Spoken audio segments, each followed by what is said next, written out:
Vamos a continuar entonces, ahora sí vamos a adentrarnos un poquito más en el detalle de lo que llamamos los sistemas binarios, ¿bien? Y vamos a definir la regla de la palanca, ¿sí?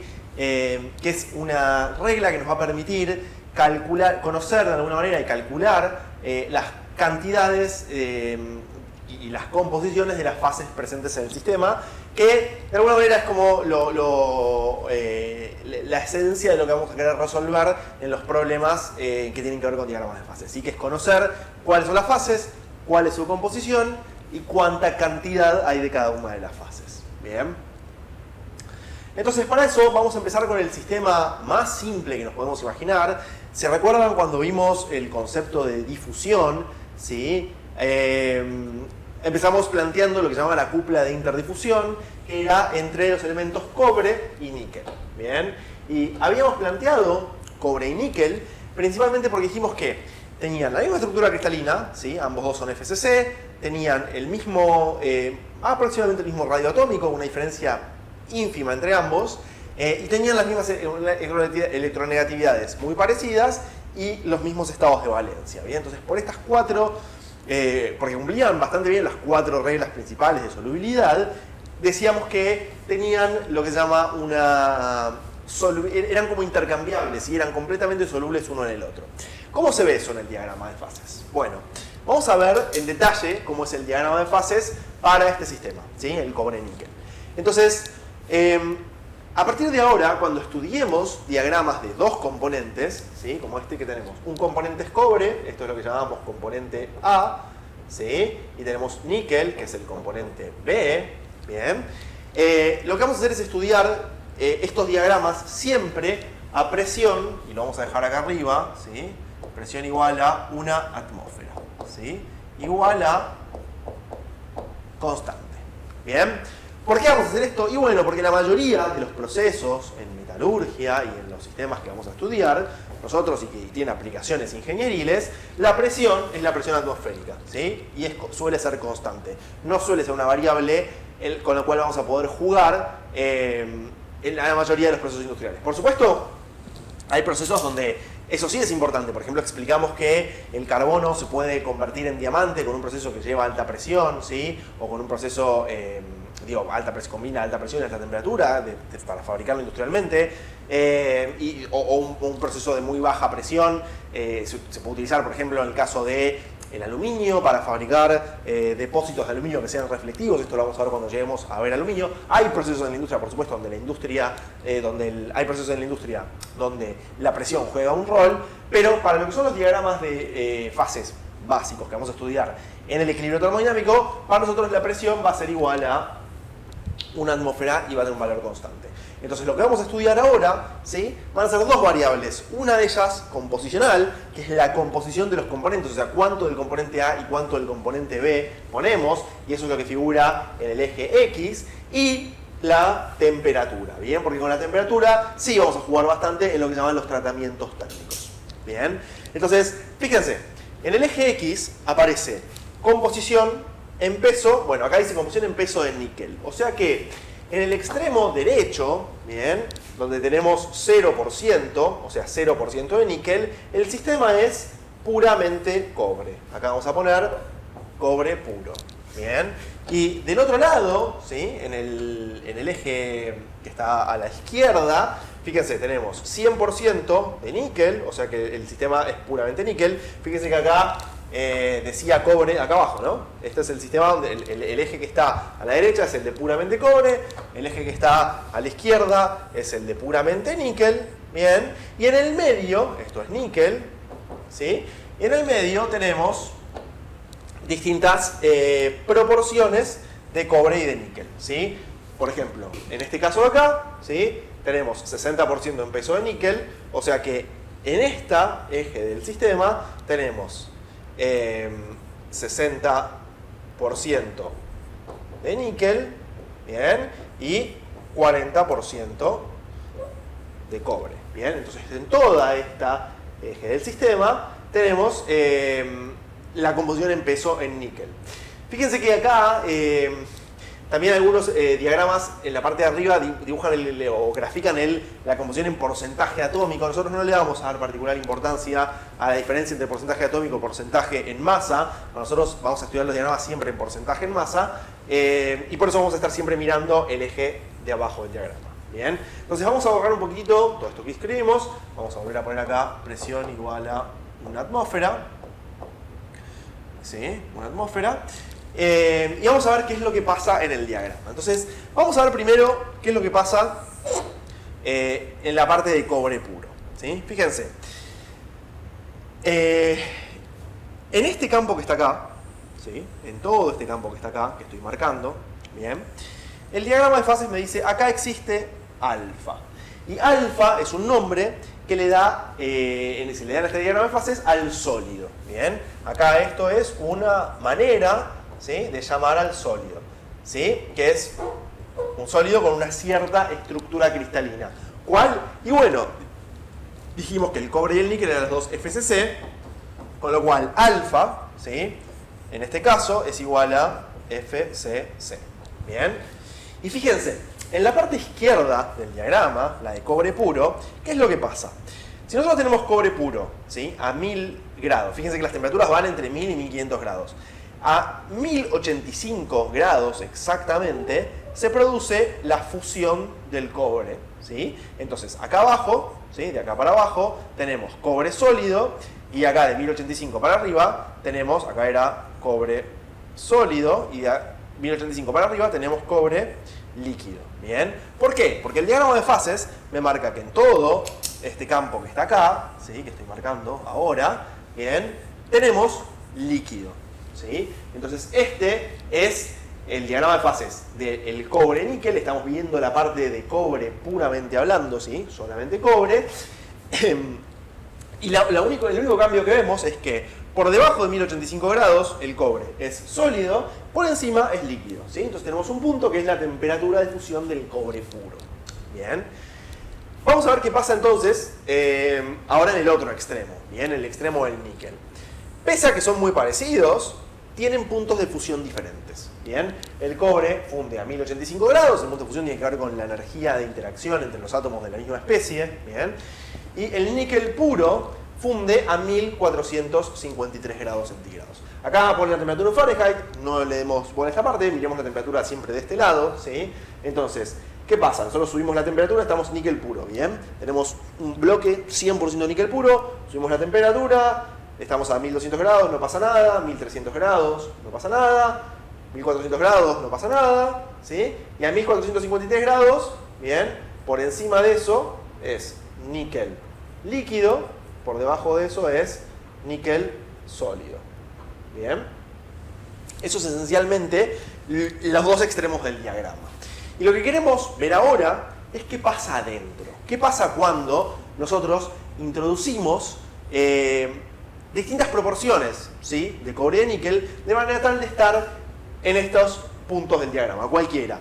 20% de níquel y 80% de cobre, 40% de níquel, 60% de cobre, y así sucesivamente, cualquier punto en el medio. Entonces, para eso, vamos a, y acá vamos a decir una cosa, un concepto muy importante, sobre el cual vamos a trabajar principalmente ahora viendo los diagramas. Los diagramas se pueden estudiar en ambos sentidos, ¿sí? Es decir, los diagramas se estudian de temperaturas más bajas a temperaturas más altas, o viceversa, de temperaturas más altas a temperaturas más bajas. A nosotros, conceptualmente, en este momento, para poder pensarlo un poquito mejor a esto, vamos a imaginarnos siempre que partimos de un punto donde tenemos cobre líquido, níquel líquido, ¿sí? Pesamos cantidades, por ejemplo, pesamos 20 gramos de cobre líquido no sé, 80 gramos de níquel líquido, ¿bien? Y mezclamos esas dos, entonces vamos a tener 100 gramos de un líquido que va a tener 20% de cobre y 80% de níquel, ¿sí? 20% de cobre y 80% de níquel, estaríamos acá, ¿sí? 80% de níquel, bien, en peso. Y siempre esos dos líquidos vamos a tomarlos a una temperatura no por encima de la temperatura de fusión de los elementos individuales, sino por encima de la temperatura de fusión del elemento que tenga la temperatura de fusión más alta. Y eso va a quedar claro ahora cuando estudiemos un poquito el diagrama de por qué hacemos eso. Bien, entonces vamos a borrar un poquito acá y vamos a hacer lo siguiente. Vamos a tomar como ejemplo, ¿sí? Vamos a primero marcar la temperatura de fusión más alta, bien, que es la del níquel puro, 1453 grados. Y vamos a tomar entonces un sistema que tenga 50 gramos de cobre, bien, y 50 gramos de níquel. Y vamos a ver qué pasa. ¿Esto qué significa? Que tengo 50% en peso de cobre y 50% en peso de níquel. Esto en los porcentajes en peso. Bien. ¿Y dónde cae eso en el sistema? Y bueno, cae, fíjense, acá. Bien, me salió un poquito no del todo recta, vamos a dar la vuelta. Cae aquí, ¿sí? Ahí va. Este es el punto que coincide con esta composición del sistema.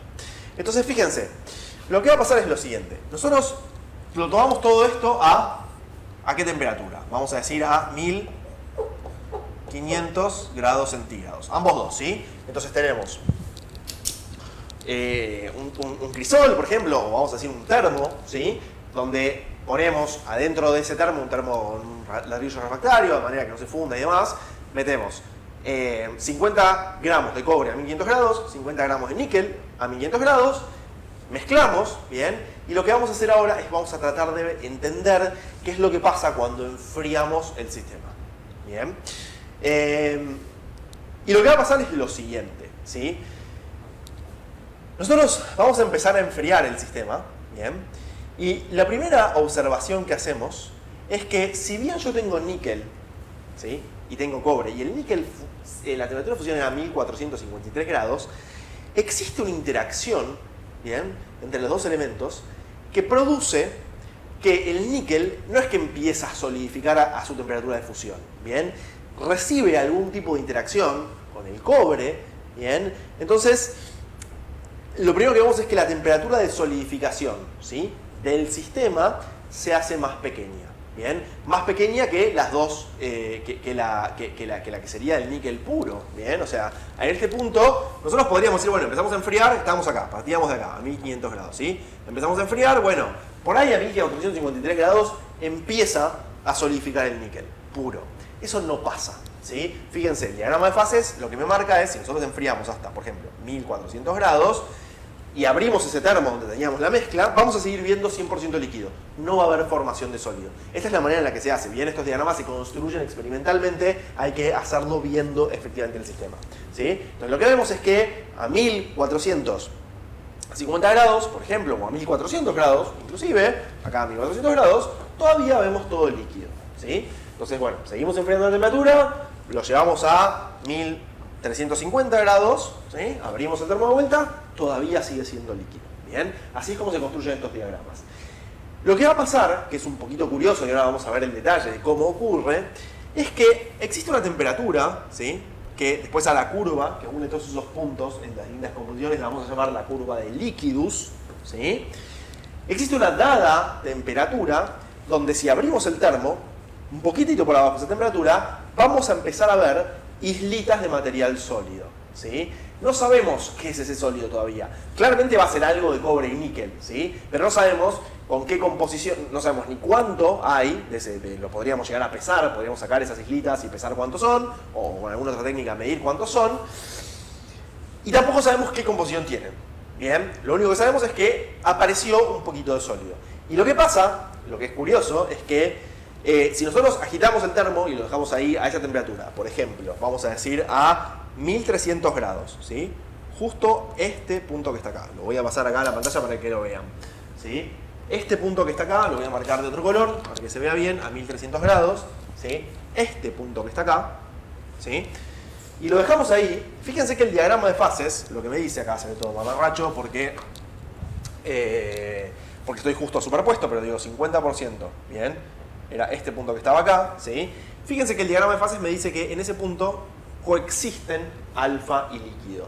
Y la primera novedad de este tipo de diagramas, cuando consideramos dos componentes y no uno solo, es que en los diagramas monocomponente, ¿sí?, las zonas bifásicas eran líneas, ¿bien? Pero acá son campos, ¿bien? Fíjense que en todo, para esta aleación, ¿sí?, la que tiene 50% que estamos considerando, entre esta temperatura y esta temperatura, en todo este rango de temperaturas, en todo este delta T, coexisten la fase sólida y la fase líquida. ¿Sí? Entonces, en cualquier punto que yo me paro ahí adentro, pueden coexistir la fase sólida y la fase líquida sin necesidad de que, modificando un poquito la temperatura, se pase el sistema de una a la otra. ¿Sí? Coexisten perfectamente en equilibrio y lo hacen en un rango de temperaturas. Bien, esa es la primera novedad que aparece cuando mezclamos dos elementos de naturalezas diferentes. Bien, y ahora vamos a ver el detalle de cómo hacemos para calcular en cada punto de ese sistema cuánto hay de cada uno de cada una de las fases, ¿sí? Cuánto hay de alfa, de sólido, y cuánto hay de líquido, ¿bien? Y cuál es la composición de cada uno de ellos, porque no necesariamente tienen que tener la misma cantidad de cobre y níquel cada uno. La composición del sistema total, si estamos estudiando 50-50, la composición total, ¿sí? Si uno suma líquido y sólido, tiene que ser 50 y 50. Pero por ahí, esos elementos, esos componentes, están repartidos de diferente manera, ¿bien? Entre las fases del sistema. Y eso es lo que vamos a profundizar el resto de la clase de hoy. ¿Bien? Déjenme hacer primero una pequeña aclaración. Vamos a hacer algo que es, vamos a hacer el cálculo de la regla de las fases de Gibbs en este punto.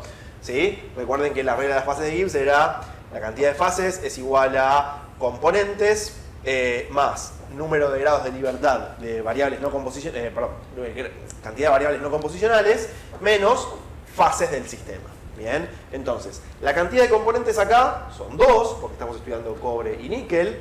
La cantidad de variables no composicionales son 1, porque estamos estudiando solamente la temperatura, la presión es fija, ¿sí? La presión está, vamos a ponerlo de vuelta acá, presión igual a 1 atmósfera. Bien. ¿Y cuántas fases me dice el diagrama que hay en este punto? Bueno, me dice que estoy en un campo donde coexisten dos fases. Bien, entonces P es igual a 2. Bien, entonces lo que va a pasar ahora es que este se cancela con este y los grados de libertad son uno solo. ¿Eso qué quiere decir? Que este campo, este punto, es fundamentalmente diferente a un punto cualquiera dentro de los campos como veíamos en los diagramas monofásicos. Bien, porque lo que me está diciendo el sistema es que si yo digo que hay dos fases en equilibrio, ¿sí? Alfa y líquido, y yo fijo la temperatura, bien, las composiciones, que es la otra variable que estamos estudiando en este caso, quedan automáticamente determinadas. No puede ser cualquier composición, ¿sí? La composición de las fases. La composición tiene que estar marcada. Y eso es lo que vamos a hacer con la regla de la palanca, ¿sí? Ahora lo vamos a ver, pero esencialmente lo que hacemos es trazamos la isoterma, bien, y donde la isoterma corta las líneas de campo de fase, esas son las composiciones de las fases. Entonces la composición del líquido es esta, ¿sí? Y la composición del sólido es esta. Bien, fíjense que ambas composiciones son la composición del sólido es, el sólido es más rico en níquel que el sistema total, el líquido es más pobre en níquel que el sistema total, pero de alguna manera tiene que pasar que si nosotros calculamos cuánto hay de líquido, cuánto hay de sólido, y cuánto hay de níquel en el líquido, y cuánto hay de líquido en el sólido, y sumamos, nos tiene que dar que la composición global del sistema es 50 y 50. Y esa es la esencia de lo que vamos a llamar la regla de la palanca. Bien, pero vamos a seguir procesándolo. Bien. ¿Por qué? Vamos a ver primero por qué ocurre esta separación del campo bifásico. ¿Por qué hay un rango, ¿sí?, de temperaturas cuando mezclamos dos componentes? Bueno, para eso tenemos que volver a retomar el concepto de solidificación, bien, de cómo se producía la solidificación. Recuerden, cuando lo vimos en las primeras clases, este tema de que se formaban los núcleos, ¿sí? Dijimos que los átomos tienen una energía cinética, cuando bajamos la temperatura baja la energía cinética promedio, algunos átomos están en condiciones de formar núcleos, los núcleos se forman, crecen. Bueno, ese era el proceso de solidificación de un elemento puro, lo pueden volver a repasar, lo vimos en la segunda clase, ¿sí? Pero esencialmente, cuando nosotros tenemos un único componente, lo que me marca, ¿sí?, qué energía cinética tienen que tener los átomos para empezar a formar los núcleos es la energía del enlace. Y cuando yo tengo un solo componente, por ejemplo cobre puro, hay una única energía de enlace, ¿sí?, que es la energía de enlace del cobre con sus cobres vecinos en el cristal. Bien, entonces cuando eso pasa, ¿sí?, cuando hay un único elemento puro, se produce lo que se llama el concepto del calor latente de fusión. Bien, que es que si nosotros tenemos un termo, ¿sí?, por ejemplo, con cobre puro, vamos a decirlo acá, cobre puro, ¿sí?, Y empezamos a enfriar, ¿bien? En función de las características las características térmicas del cobre líquido y del cobre sólido, el enfriamiento va a tener en función del tiempo, fíjense, esto es temperatura en función del tiempo, ¿sí? Nosotros enfriamos el sistema y el material va a responder con una cierta pendiente, ¿bien? Que depende de las propiedades de transferencia, de conductividad térmica del material.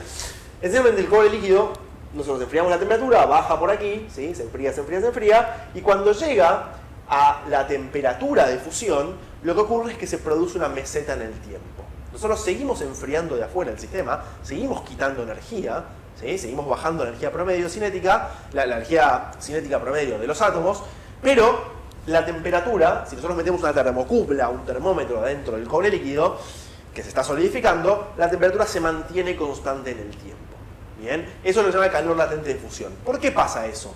Porque la energía que nosotros estamos dando, quitándole al sistema, ¿bien? Para bajar la energía cinética promedio de las partículas y que se agreguen esos átomos a los cristales que están creciendo y se produzca el fenómeno de solidificación, esa energía está siendo compensada, ¿sí? Por la energía que se está liberando cada vez que se forma un enlace cobre, ¿sí? Que se agrega a un cristal, ¿sí? Entonces tenemos el cristal de cobre, por ejemplo, tenemos los átomos de cobre, ¿bien? ¿Sí? Vamos a decir acá, tenemos otro átomo de cobre que se viene moviendo. Cuando este átomo de cobre viene y se posiciona en el cristal, el enlace, ¿sí? Libera una cierta cantidad de energía. Y como siempre es la misma cantidad de energía, porque solo hay enlaces cobre-cobre, esa energía compensa exactamente la energía que nosotros estamos sacando del sistema para bajar la energía cinética promedio de las partículas y producir la solidificación. ¿Bien? Entonces por eso es que se mantiene constante en el tiempo. El problema, ¿sí? Y eso lo mismo le pasa al níquel puro, ¿sí? Fíjense que al níquel eso le pasa a 1485 grados, al cobre le pasa a 1453 al níquel, al cobre a 1085. ¿Bien? La diferencia en el medio, lo que pasa es que nosotros empezamos a enfriar, ¿sí? Por ejemplo, vamos a ver este sistema, ¿sí? Que tenía 20% de níquel, ¿sí? Y 80% de cobre. ¿Qué es lo que pasa? A una temperatura que tiene que ser más alta que la del cobre y va a ser más baja que la del níquel, que fíjense, es del orden de 1000, no sé, estamos acá, 1180 grados, ¿sí?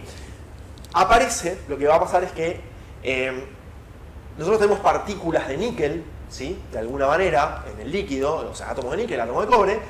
Los átomos de níquel dijimos que no solidifican a su temperatura de solidificación pura, al 1453, sino que debido a que están mezclados con los átomos de cobre, es como que los átomos de cobre no los dejan solidificar. Pero llega un punto en el que los átomos de cobre ya no pueden ejercer ese efecto y empiezan a solidificar principalmente átomos de níquel. Con lo cual, el primer sólido que se forma tiene que ser más rico en níquel. ¿Y por qué más rico en níquel? Porque es el que tiene temperatura de fusión más alta. ¿Bien? Son átomos que ya no aguantan más en estado líquido, están como subenfriados y quieren empezar a formar el sólido, que es lo que les correspondería termodinámicamente, porque están como subenfriados de alguna manera. ¿Bien? Ahora, en ese proceso se llevan algunos cobres. Nunca empieza a solidificar el níquel puro, o bueno, tomando este ejemplo, ¿no? Digo, en otros ejemplos va a ser parecido. Nunca solidifica puro el elemento, sino que como el efecto de que está subenfriado, ¿bien? Y no está en estado sólido como debería estar si estuviera solo, es debido a otros elementos que están dando vueltas en el líquido, ¿sí? En este caso el cobre, que está también dando vueltas y ejerce ese efecto, que no le permite al níquel solidificar. En el momento en el que el níquel decide solidificar, se lleva algunos cobres también. Así es como se produce el fenómeno de solidificación de las aleaciones. ¿Bien? Pero lo que pasa es que se forma una pequeña islita, ¿sí?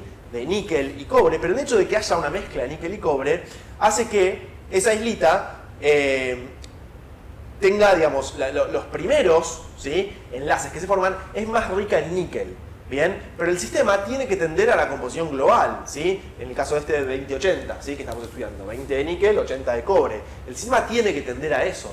Entonces, lo que va pasando es que a medida, ¿sí? Que se va enfriando, como tenemos un desbalance, nos queda un desbalance, el líquido, ¿se acuerdan que vimos en el ejemplito anterior que el líquido quedaba más rico en cobre y el sólido quedaba más rico en níquel? ¿Sí? A medida que se va enfriando, el sólido va creciendo, pero va creciendo modificando su composición. ¿Bien? Entonces, eso significa que por unidad de tiempo se van produciendo una cantidad de enlaces, ya sea de cobre, ya sea de níquel, que van variando la cantidad que se producen. ¿Bien? Entonces eso hace que la energía ya no es exactamente, cada pasito que yo doy en el tiempo no es exactamente la misma energía que se produce porque, como en este caso, un átomo de cobre va y se deposita en el cristal, sino que lo que pasa es que conforme va cambiando el tiempo, el sistema tiende a empujar todo a la composición global del sistema, que es la 2080, entonces va cambiando de alguna manera la proporción de enlaces cobre o enlaces níquel que se van formando. Porque el sólido empieza siendo muy rico en níquel y después se va haciendo, a medida que se va enfriando, tiene que ir incorporando más cobres. Entonces, por unidad de tiempo se van formando mayor cantidad de enlaces cobre que originalmente, y eso hace que se produzca una cierta pendiente de solidificación. ¿Bien? Y ya no existe un único calor latente de fusión, ya no existe un único punto de fusión, sino que hay un rango de temperaturas de fusión para toda la aleación. Y eso es lo que efectivamente se termina viendo acá en el diagrama reflejado. ¿Bien? Que cada uno de estos rangos, ¿sí?, lo que me da es el delta de temperatura para la composición. ¿Sí? Si nosotros pusiéramos la composición que estemos estudiando, si nosotros pusiéramos una termocúpula en el termo y medimos la temperatura en el proceso de solidificación, observaríamos esto. ¿Bien? Y por eso es que se produce este fenómeno de apertura y de un campo bifásico donde coexisten el sólido y el líquido. ¿Bien? Se produce debido a que ya no tenemos elementos de igual naturaleza, entonces las energías de enlace ya no son las mismas, puede producir energías de enlace de cobre o energías de enlace de níquel que se agregan al cristal, y esa variación en cuánta cantidad de enlaces cobre o níquel se producen por unidad de tiempo es lo que me termina generando la apertura y en la existencia de un rango. Cuanto más nos acercamos a los extremos, ¿sí?, ese rango se hace cada vez más chiquitito. Y tiene lógica, ¿sí?, porque el efecto de cuántos átomos de níquel hay o cuántos átomos de cobre hay va cambiando en función de, si tengo 99% de átomos de cobre y un 1% de átomos de níquel, el efecto de los átomos de níquel tiene que ser más chiquitito en la apertura del campo ese bifásico. ¿Sí? Esa cantidad, esa apertura es máxima justo al 50%. Bien, por eso habíamos elegido ese valor para empezar a estudiar la composición, para empezar a estudiar este sistema. ¿Sí? El 50% es donde es máxima la apertura del campo bifásico. Bien. Bueno, vamos a ver entonces qué información hay en un diagrama, ¿sí?, binario de estos de solubilidad total. Antes de seguir avanzando, vamos a decir, estos diagramas se construyen en lo que se llama equilibrio termodinámico, ¿sí? Es decir, que a cada pasito que nosotros damos infinito tiempo, ¿sí?, o lo hacemos infinitamente lento para dejar que el sistema se acomode, ¿sí? Son diagramas teóricos. En la práctica se trata de emular esas condiciones en el enfriamiento, ¿sí?, que sea suficientemente lento. Por supuesto, nunca es infinitamente lento, digamos, nunca damos infinito tiempo, ni es infinitamente lento el enfriamiento, pero se trata de hacerlo lo más aproximado posible a las condiciones de equilibrio. Bien, entonces, vimos ya que para una dada composición y una temperatura, si nos paramos una composición, por ejemplo, 50 y 50, ¿sí?, y a una temperatura, 1400 grados, el diagrama de fase me dice, bueno, acá hay líquido puro, ¿sí? O sea que si nosotros hiciéramos el cálculo de las reglas de los grados de libertad según la ecuación de Gibbs, lo pueden hacer, acá F sería igual a 2. Eso quiere decir que no me alcanza con decir tengo líquido solo a 1400 grados para definir unívocamente en qué parte del campo estoy, ¿sí?, sino que además tengo que decir cuál composición es. Puede ser 50 y 50, puede ser 40 60, puede ser 30 70, bien, puede cambiar, ¿sí? F es igual a 2 para este caso.